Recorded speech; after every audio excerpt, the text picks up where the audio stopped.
कधी आपण बाहेर फिरायला गेलो आणि सकाळचा टायमिंग असेल आणि नाश्त्यासाठी आपल्याला काही घ्यायचं असेल तर आपण सरळ सरळ डोसा इडली असं आयटम आपण ऑर्डर करत असतो.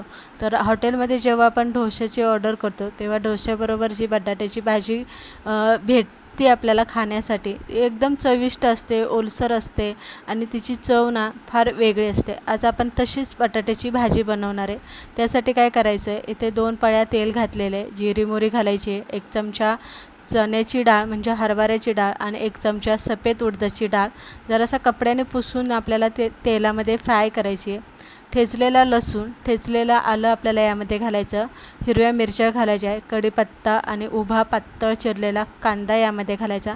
हलकासा कांदा तेलामध्ये शिजवून घ्यायचा आहे आणि मग त्यानंतर आपल्याला यामध्ये हळद, हिंग, आमचूर पावडर, चवीप्रमाणे मीठ आपल्याला आणि थोडीशी साखर, कोथिंबीर आपल्याला यामध्ये घालून घ्यायची आणि हे सगळं परतून घ्यायचं आहे.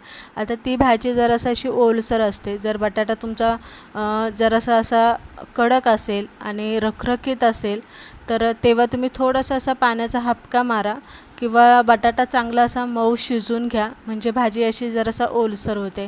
आणि एकजीव भाजी करण्यासाठी मॅचरचा वापर करायचा. जे पावभाजीसाठी आपण मॅचर वापरतो त्याने भाजी आपल्याला व्यवस्थित मसाल्यामध्ये मिक्स करून घ्यायची, म्हणजे भाजी एकजीव होते आणि पुरणासारखी ती बारीक होऊन थोडासा तिला असा ओलसरपणा येतो. त्यानंतर आपल्याला झाकण ठेवायचं आणि 5-6 मिनटं बारीक गॅसवरती चांगली वाफवून घ्यायची, म्हणजे व्यवस्थित मसाला जो आपण घातला आहे तो चांगला बटाट्यामध्ये मुरतो आणि तिची जी चव असते ना ती खूप छान लागते. तर इथे बघू शकता तुम्ही डोशाबरोबर खाण्यासाठी अगदी जशी हॉटेलमध्ये आपल्याला जी बटाट्याची भाजी मिळते अगदी त्याच पद्धतीने आपण इथे ही भाजी बनवून घेतलेली आहे. रेसिपी आवडली लाईक शेअर नक्की करा.